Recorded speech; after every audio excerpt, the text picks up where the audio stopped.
ABP news देख रहे हैं आप, साथ आपके मैं हूं कुमकुम बिनवाल। शाम के 6 बज गए हैं, वक्त हो गया है आपके पसंदीदा न्यूज शो सीधे फील्ड से का, जहां रिपोर्टर खुद अपनी रिपोर्ट आपको बताते हैं। आज देश के कई राज्यों में अनलॉक की शुरुआत हो गई है, जहां बड़ी संख्या में लोग घरों से निकले, लेकिन ये लापरवाही हो सकती है खतरनाक। जिन लोगों पर इसकी जिम्मेदारी थी, इस लापरवाही से निपटने की जिम्मेदारी थी, वो ही नियम तोड़ रहे हैं। आज शुरुआत इन्हीं तस्वीरों के साथ होगी। ये 4 तस्वीरें देश के अलग अलग राज्यों के हैं, जहां माननीय कैसे विवाद में हैं। जानिए सीधे फील्ड से।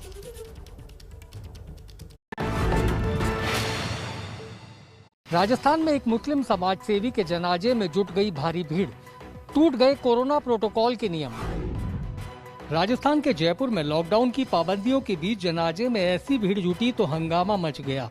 दरअसल यहां नामी समाज सेवी हाजी रफत अली खान का कल दिल का दौरा पड़ने से निधन हो गया था और उनकी अंतिम यात्रा में लोग जुट गए। आरोप है कि इस दौरान पुलिस तमाशबीन बनी रही। अब पुलिस ने विधायक रफीक खान समेत 11 लोगों पर नामजद केस दर्ज किया है। इस मामले पर अब सियासत भी तेज है। मामला इमोशंस का था और एक ऐसे आदमी की डेथ हो गई जिसकी जबान के ऊपर लोग बाग एक बिना किसी शर्त के तैयार हो जाते थे। तो ऐसे आदमी की डेथ होने पे और जब जनाजा डेड बॉडी सामने आ गई तो वो अपने इमोशंस कंट्रोल नहीं कर सके और जनाजे में शामिल हो गए। ऐसी अनेकों घटनाएं कांग्रेस के लोगों के उपस्थिति में हुई। बहुत बार लोगों ने देखा कि उनके जिम्मेवार लोग बिना मास्क के शादियों में शिरकत करते थे और इस वजह से संक्रमण भी बड़ी तादाद में फैला, जिसको सरकार रोक नहीं पाई। गौरतलब है कि समाज सेवी हाजी रफत अली खान ने अपील कर ईद पर जुलूस न निकालने की अपील की थी, जिसका असर भी दिखा था। कोरोना नियम तोड़कर शादी में भीड़ जुटाने पर बीजेपी विधायक सहित 60 लोगों के खिलाफ दर्ज हो गया केस। खबर महाराष्ट्र के पुणे से है। सोशल मीडिया पर यह वीडियो महाराष्ट्र में तेजी से वायरल हो रहा है। इसमें कई लोग आपको नाचते जश्न मनाते दिखेंगे। मौका शादी का है, लेकिन पूरी होली मन रही है और इस दौरान कोरोना नियम का पालन तो आप भूल जाइए। हैरानी ये है कि इस समारोह में बीजेपी विधायक महेश लांडगे पर भी नियम तोड़ने के आरोप हैं। तस्वीरें जैसे ही पुणे से सामने आई हड़कंप मच गया। आरोपों के मुताबिक यहाँ विधायक महेश लांडगे की बेटी की शादी आज होनी थी। शादी से ठीक पहले समारोह में कार्यकर्ताओं ने इस तरह जश्न मनाया। पुलिस ने विधायक समेत 50 से ज्यादा लोगों के खिलाफ कई धाराओं के तहत केस दर्ज किया है। महाराष्ट्र में कोरोना के केस कम हुए हैं, लेकिन लॉकडाउन की पाबंदियां लागू हैं। लॉकडाउन की पाबंदियों को 15 जून तक बढ़ाया गया है। ऐसे पर विधायक द्वारा किया गया यह बर्ताव तो सवाल उठाएगा ही। मध्य प्रदेश के मंत्री की कार में शराब पार्टी का वीडियो हुआ वायरल। मंत्री ने कहा, बिना मेरी जानकारी के गाड़ी ले गया था स्टाफ। मंत्री ने आरोपी स्टाफ को हटाया। वायरल वीडियो में एक सफेद रंग की बड़ी सी कार दिख रही है। इसका नंबर MP02AV6452 है। गाड़ी के अंदर ड्राइवर सहित 3 लोग बैठे हैं। ड्राइवर के बगल में बैठा शख्स शराब पी रहा है। वीडियो मध्य प्रदेश के रायसेन जिले का है। मोबाइल में ये पूरा वीडियो कैद है। वायरल वीडियो में जो गाड़ी है वो मध्य प्रदेश के स्वास्थ्य मंत्री डॉक्टर प्रभुराम चौधरी की है। मंत्री के मुताबिक 3 दिन पहले उनका स्टाफ बिना इजाजत के ये गाड़ी ले गया था। हमारे इधर का प्यून था, वो उसने गलती की है, उसको हमने निकाल दिया। बाकी उसी के कोई मजदूर लोग होंगे उसके साथ वाले। मंत्री ने रूपेश नाम के स्टाफ को हटा दिया है, लेकिन बैठे ठाले की अपनी किरकिरी करवा ली है। विपक्ष इस पूरे मामले पर मंत्री पर हमलावर हो गया है। बिहार के स्वास्थ्य मंत्री मंगल पांडे के गृह जिले में एम्बुलेंस घोटाले का विवाद गरमाया। विपक्ष ने सीएम को भेजी चिट्ठी तो डीएम ने जांच कमेटी इस पर गठित की। एमएलए और एमएलसी के फंड से खरीदी गई एम्बुलेंस को लेकर बिहार की राजनीति गरमाई हुई है। आरोप लगे हैं कि सिवान जिले के 7 लाख की एम्बुलेंस 21 लाख में खरीदी गई। राज्य के पूर्व मंत्री विक्रम कुंवर ने इसको लेकर जिला प्रशासन और मुख्यमंत्री से शिकायत की है। हालांकि जिले के बीजेपी एमएलसी पूर्व मंत्री के आरोपों को गलत बता रहे हैं। जल नल बनाने वाला कंपनी जो खुद फर्जरी करके जिलों में जल नल का सप्लाई करता है, उसके माध्यम से खरीदा गया है। इन आरोप प्रत्यारोप के बीच जिले के डीएम ने 3 सदस्यीय जांच कमेटी बना दी है और इस पूरे मामले की जांच के आदेश दिए हैं। एम्बुलेंस गाड़ी के दाम आप बता रहे होंगे 7 लाख से 6 लाख 8 लाख।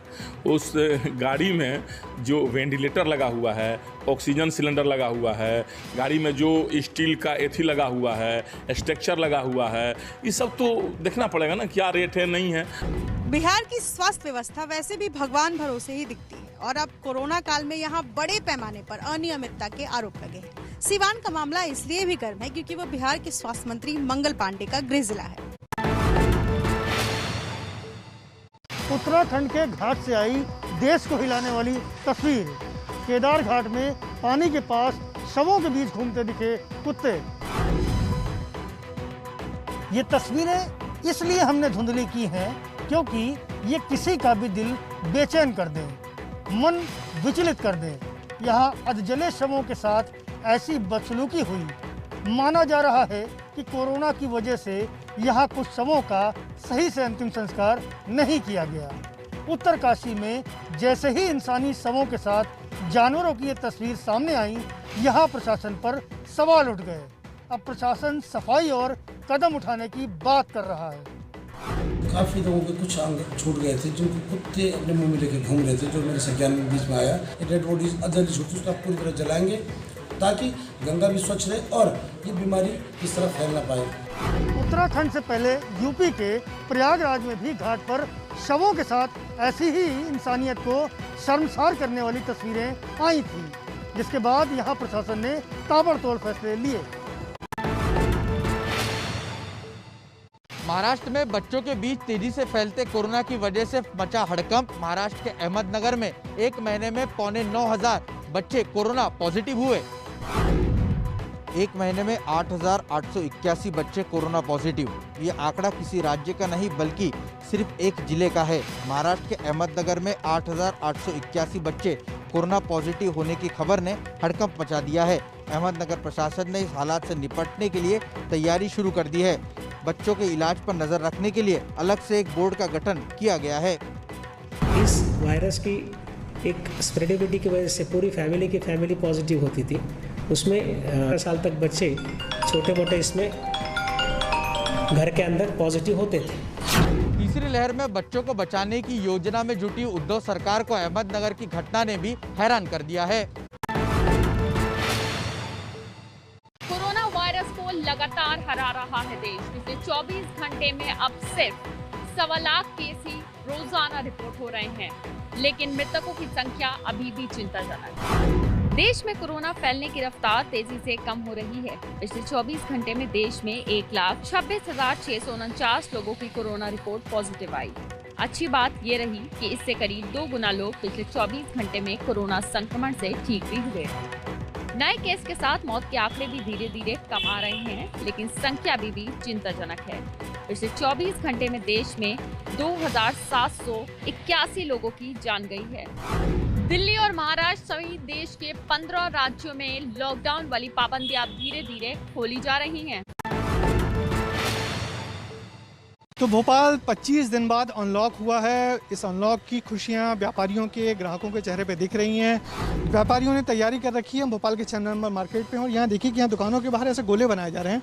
ये सब सोशल डिस्टेंसिंग के लिए है, क्योंकि सरकार ने इन तमाम व्यापारियों को हिदायत दी है कि आपको कोरोना प्रोटोकॉल का पालन करना होगा। जो लोग आएंगे उनको मास्क लगाना ज़रूरी होगा। मास्क, जो ग्राहक मास्क लगाएगा उसी को ही सामान मिलेगा। गोले बनाने ज़रूरी हैं, सैनिटाइज़ करना ज़रूरी है। और इस तरीके से आप देख सकते हैं पूरे बाज़ार में जगह जगह दुकानें खुल गई हैं। और जो किराने की दुकानें हैं वो पूरे दिन भर खुली रहेंगी, शाम 7 बजे तक। और जो 8 बजे से लेकर अगले दिन सुबह तक का नाइट कर्फ्यू तो रहेगा ही। जो वीकेंड कर्फ्यू है वो भी रहेगा। मगर बड़ी बात यह कि जो किराने की शॉप जो लंबे समय से बंद थी वो अब खुल गई हैं और लोग एहतियात के साथ इन दुकानों पे आ रहे हैं, सामान खरीद रहे हैं। मगर जिम्मेदारी हम आप सभी लोगों की है कि मास्क लगाएं, कोरोना प्रोटोकॉल का पालन करें, वरना ये कोरोना वायरस भी आगे बढ़ने के लिए तत्पर है। उसे रोकना हम आप सबकी जिम्मेदारी है। सरकार ने ये बात तमाम लोगों को समझाई। भोपाल और कई ऐसे शहरों, मध्य प्रदेश के अनेक शहरों में अनलॉक आज से हो गया है, मगर इसे 15 जून तक है। 15 जून का बार फिर सोचा जाएगा कि अनलॉक कंटिन्यू करना है या नहीं। संगम नगरी प्रयागराज भी उत्तर प्रदेश के उन जिलों में शामिल हो गया है जहां आज से कोरोना कर्फ्यू में छूट दी जा रही है। ये छूट सुबह 7 बजे से शाम 7 बजे तक 12 घंटे के लिए दी गई है। सड़कों और बाजारों की तस्वीरें एकदम बदली हुई नजर आ रही हैं। सड़कों पर लोगों के खूब आवाजाही है। तमाम लोग ऐसे हैं जिन्होंने 1 महीने के बाद घर से कदम रखा है। दुकानें खुल गई हैं, बाजार गुलजार हो गए हैं। हालांकि बात करें दुकानों की तो खुल जरूर गए हैं आज 1 महीने के बाद, लेकिन उनमें ग्राहक अभी ज्यादा नहीं है। इक्का दुक्का ग्राहक ही आ रहे हैं तो व्यापारी खुश हैं। उन्हें इस बात की उम्मीद है कि इससे धीरे धीरे कर उनका कारोबार जो है पटरी पर लौटने लगेगा।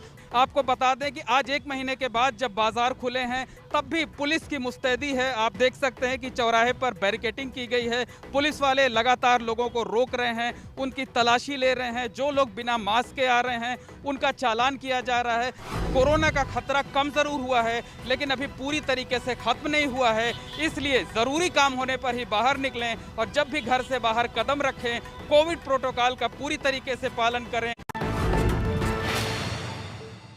कोरोना की दूसरी लहर के दौरान मुंबई सहित महाराष्ट्र में लगे लॉकडाउन के बाद अब महाराष्ट्र सरकार ने ब्रेक द चेन की प्रक्रिया शुरू की है, यानी आंशिक तौर पर अनलॉक की प्रक्रिया शुरू की है, जिसके तहत अन्य दुकानों को भी अब खोलने की इजाज़त दी जा रही है। इसके पहले सिर्फ अत्यावश्यक सेवाओं से जुड़ी हुई दुकानें सुबह 7 बजे से लेकर 11 बजे तक खुलती थी। अब इसमें बदलाव किए गए हैं। अत्यावश्यक सेवाओं से जुड़ी हुई दुकानें 7 बजे से लेकर 2 बजे तक खुली रहेंगी और मेडिकल की दुकानें 24 घंटे खुली रह सकती हैं। अब ये ब्रेक द चेन क्या है, ये लोगों को काफ़ी कंफ्यूज कर रहा है, क्योंकि जो नया नियम आया है उसके मुताबिक सड़क के दाईं ओर और सड़क के बाईं ओर का नियम लोगों को फॉलो करना है। नियम क्या कहता है, सड़क के बाईं ओर की जो दुकानें हैं वो सप्ताह के सोमवार, बुधवार और शुक्रवार को खुलेंगी और दाईं ओर की दुकानें मंगलवार और गुरुवार को खुलेंगी। और अगले हफ्ते, एक हफ्ता पूरा होने के बाद दूसरे हफ्ते में ये उल्टा हो जाएगा। सड़क के दाईं ओर की दुकानें सोमवार, बुधवार और शुक्रवार को खुलेंगी, जबकि बाईं ओर की दुकानें मंगलवार और गुरुवार को खुलेंगी। इस प्रकार से यानी 14 दिनों के 2 सप्ताह के 14 दिनों में 5-5 दिन का दुकान खोलने का मौका दुकानदारों को मिलेगा। कहीं न कहीं कंफ्यूजन है कि किस तरफ की दुकान सोमवार, बुधवार और शुक्रवार को खुलेंगी, कौन सी दुकानें मंगलवार और गुरुवार को खुलेंगी। लेकिन लोग स्वागत भी कर रहे हैं कि कम से कम सरकार ने इस बारे में सोचा कि केस कम होते ही अब दुकानों को खोलने का फैसला लिया है। दिल्ली में अब वेबसाइट और मोबाइल ऐप के जरिए हो सकेगी शराब की होम डिलीवरी। दिल्ली सरकार ने नियम में किया संशोधन। लॉकडाउन की पाबंदियों के बीच केजरीवाल सरकार ने आबकारी नियम में बदलाव किया है, जिसके मुताबिक लाइसेंस धारक दुकानों से दिल्ली में शराब की होम डिलीवरी हो सकेगी। वेबसाइट और ऐप के जरिए भारतीय और विदेशी शराब की होम डिलीवरी की जा सकेगी। महाराष्ट्र और छत्तीसगढ़ में पहले से ही ये व्यवस्था लागू है। दिल्ली में पिछली बार लॉकडाउन में छूट मिलने पर शराब की दुकानों के बाहर लंबी लाइन देखी गई थी, जिसे लेकर सुप्रीम कोर्ट ने चिंता भी जताई थी और कहा था कि राज्यों को शराब की होम डिलीवरी पर विचार करना चाहिए। विश्व स्वास्थ्य संगठन ने भारत में पाए गए कोरोना के वेरिएंट को नया नाम दिया है। WHO ने भारत में मिले 2 वेरिएंट को डेल्टा और केप्पा नाम दिया है।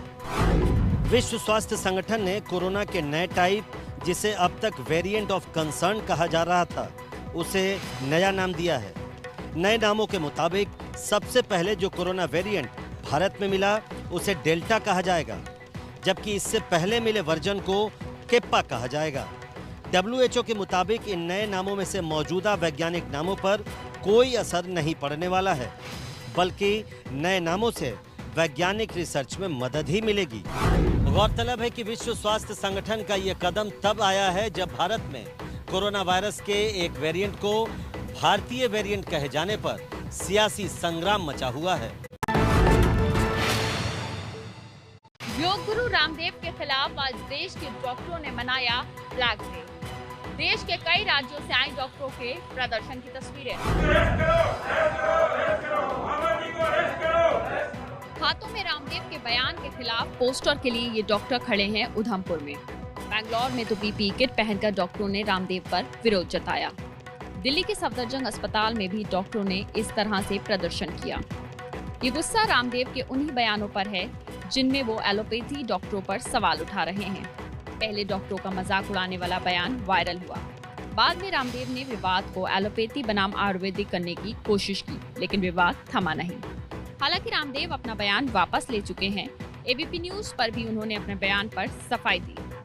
मैं न तो एलोपैथी के खिलाफ हूँ, न डॉक्टर्स के खिलाफ हूँ, और IMA के खिलाफ करने का कोई प्रश्न भी नहीं है। वो एक NGO है। अब बात यह है कि लड़ाई है किसके खिलाफ।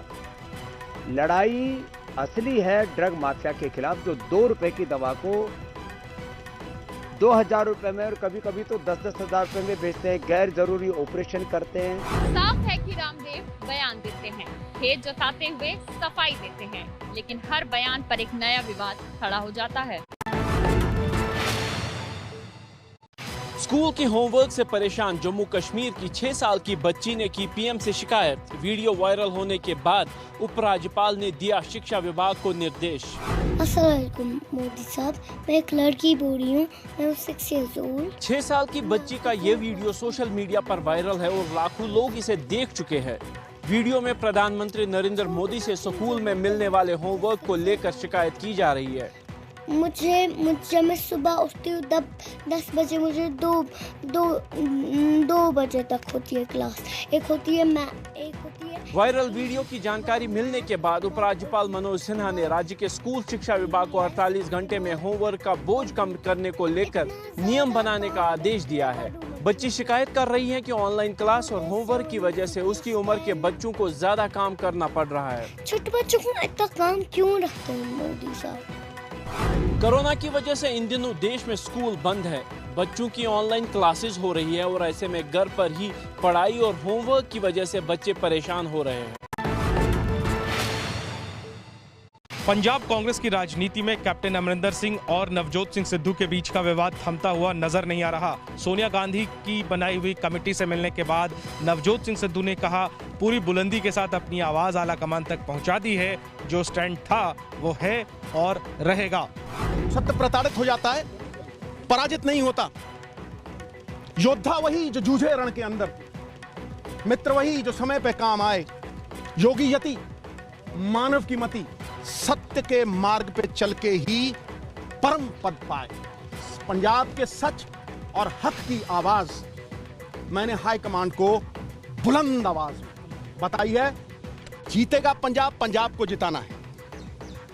पंजाब के हर एक नागरिक को हिस्सेदार बनाना है, भागीदार बनाना है और इस ताकत को उन तक पहुंचाना है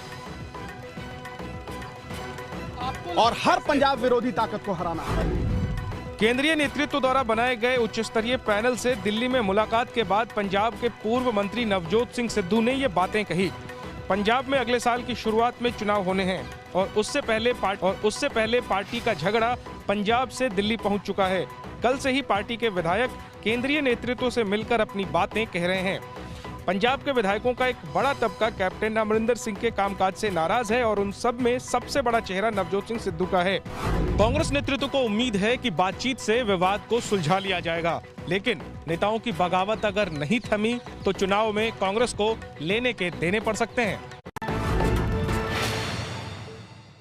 महाराष्ट्र के मंत्री और शिवसेना नेता अनिल परब पर लगे वसूली के आरोप, परिवहन विभाग के अधिकारी के आरोप पर नासिक पुलिस ने जांच के आदेश दिए। पहले से विवादों में रहे महाराष्ट्र के मंत्री अनिल परब फिर से विवादों में घिर गए हैं। इस बार उन्हीं के विभाग के एक अफसर ने वसूली का आरोप लगाकर महाराष्ट्र की राजनीति में सनसनी मचा दी है। आरोप लगाने वाले निलंबित RTO इंस्पेक्टर गजेंद्र पाटिल का नासिक पुलिस ने बयान दर्ज किया है और मामले की जाँच शुरू कर दी है। आरोप है कि मंत्री अनिल परब के इशारे पर विभाग में ट्रांसफर पोस्टिंग के नाम पर करोड़ों की वसूली का खेल चल रहा है। 300 करोड़ की वसूली का आरोप लगा है। विपक्ष ने मंत्री के इस्तीफे की मांग करते हुए निष्पक्ष जांच की मांग की है। क्या पुलिस निष्पक्ष जांच करेगी, इस पर हमारी नज़र है। हम पुलिस की जांच पर नज़र रखते हुए उचित समय पर इसमें इंटरव्यू करेंगे। अगर एक टेक्निकल बात को लेके FIR दर्ज नहीं की जा रही, इसका मतलब कहीं ना कहीं इसमें पॉलिटिकल प्रेशर है। ट्रांसफर पोस्टिंग और वसूली के चक्कर में ही पिछले दिनों राज्य के पूर्व गृह मंत्री अनिल देशमुख की कुर्सी गई थी और अब उद्धव ठाकरे के करीबी मंत्री अनिल परब पर वसूली के आरोप लगे हैं। वैसे सच्चाई क्या है ये तो जांच के बाद ही साफ हो पाएगा, लेकिन विपक्ष अभी से हमलावर है। दुष्यंत चौटाला की पार्टी और किसानों में टकराव बढ़ा। जेजेपी के विधायक देवेंद्र बबली पर किसानों ने लगाया मारपीट का आरोप।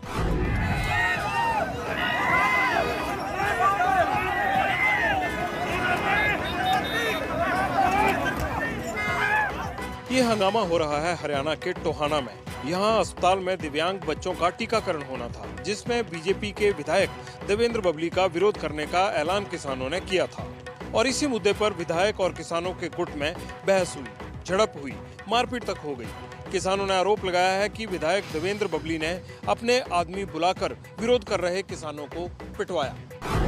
जब से केंद्र में कृषि कानूनों के खिलाफ किसानों का आंदोलन तेज हुआ है, तब से हरियाणा में किसान जेजेपी और बीजेपी नेताओं का विरोध कर रहे हैं।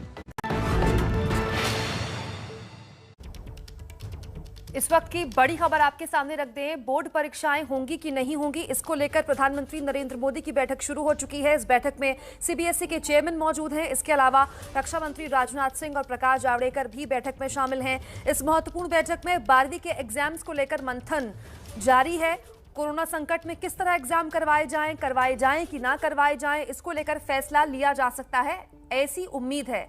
इससे पहले शिक्षा मंत्री रमेश पोखरियाल निशंक भी आज इस बैठक में शामिल उनको होना था, लेकिन अचानक उनकी तबीयत बिगड़ गई, एम्स में उन्हें भर्ती करवाना पड़ा। जुलाई और अगस्त में और भी बेहतर स्थितियां आ सकती हैं, तो निश्चित तौर पर तमाम चीजों को ध्यान में रखते हुए और सबसे ज्यादा कि बच्चों को, उनके अभिभावकों को ज्यादा परेशानी ना हो, इस बात को ध्यान में रखते हुए सरकार चाहती है कि कोई फैसला लिया जाए बच्चों के भविष्य को ध्यान में रखते हुए, और फिलहाल उनको मौजूदा समय में चुनौती ना झेलना पड़े, दिक्कत ना झेलने पड़े, महामारी का किसी तरह का साया उन पर ना पड़े। तो ये तमाम चीजों को देखते हुए एक तरह से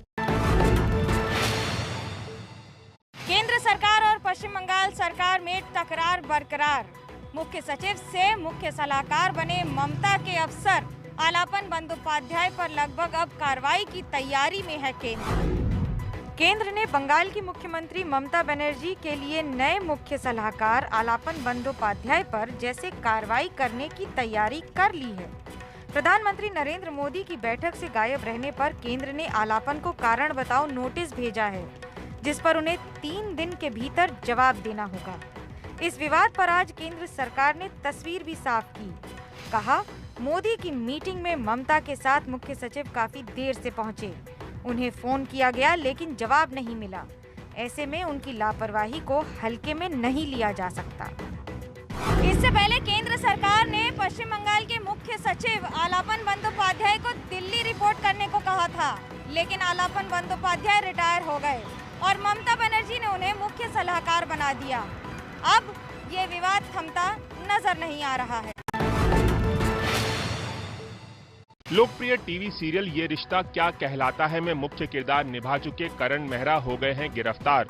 करण मेहरा पर अपनी पत्नी निशा रावल के साथ मारपीट और घरेलू हिंसा के लगे हैं आरोप। करण मेहरा की पत्नी निशा रावल के बयान के आधार पर पुलिस ने करण मेहरा पर आईपीसी की धारा 336, 332, 337, 504 और 506 के तहत केस दर्ज कर लिया है। बताया जा रहा है कि करण मेहरा की पत्नी के साथ पिछले काफी दिनों से अनबन चल रही थी। इसी के बीच निशा रावल ने करण मेहरा पर हाथापाई का इल्जाम लगाया है, जिसमें करण मेहरा की पत्नी निशा रावल को चोटें भी आई हैं। एक महिला कंप्लेनेंट पुलिस स्टेशन में आई थी कंप्लेंट करने के लिए अपने पति के खिलाफ। तो गोरेगांव पुलिस स्टेशन में उनके पति के खिलाफ केस रजिस्टर किया गया है और आगे की तहकीकात चल रही है। इस पूरे विवाद के बाद मुंबई पुलिस ने सोमवार को करण मेहरा को गिरफ्तार कर लिया, लेकिन देर रात करण मेहरा को जमानत मिल गई। लेकिन मुंबई पुलिस ने एक बार फिर से मंगलवार को करण मेहरा को पुलिस स्टेशन में पूछताछ के लिए बुलाया। मुंबई पुलिस अब जांच कर इस पूरे मामले की सच्चाई जानने में जुटी हुई है। वाराणसी में विश्वनाथ कॉरिडोर प्रोजेक्ट में हादसा, जर्जर इमारत गिरने से 2 मजदूरों की मौत हुई। प्रधानमंत्री ने अधिकारियों को फोन कर हाल जाना। यूपी के वाराणसी में काशी विश्वनाथ कॉरिडोर के निर्माण के दौरान आज बड़ा हादसा हो गया। यहां एक पुरानी इमारत का हिस्सा ढह गया। जिसकी वजह से यहां सो रहे 2 मजदूरों की जान चली गई और 7 मजदूर घायल हो गए। दोनों मजदूर पश्चिम बंगाल के रहने वाले थे। जानकारी के मुताबिक प्रोजेक्ट के तहत इस पुरानी इमारत का अधिग्रहण किया गया था।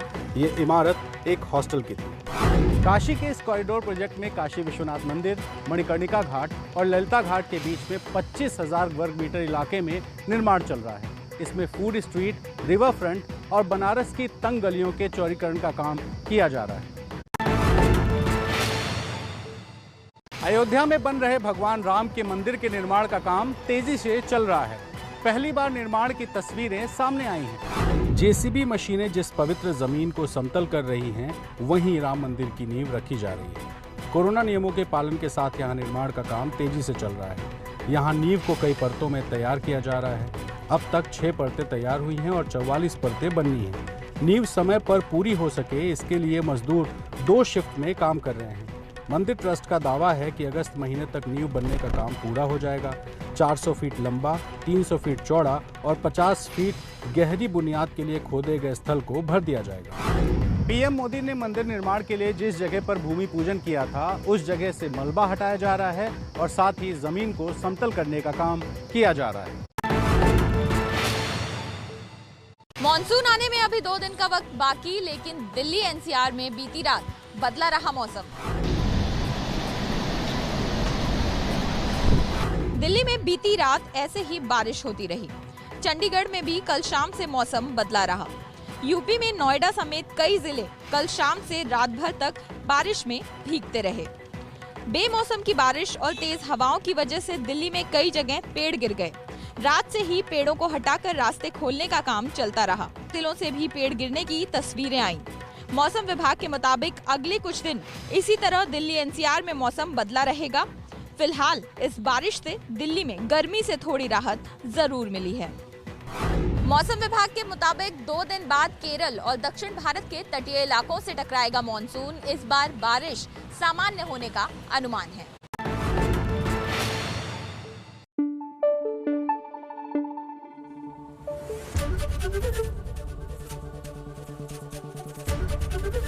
एबीपी न्यूज आपको रखे आगे।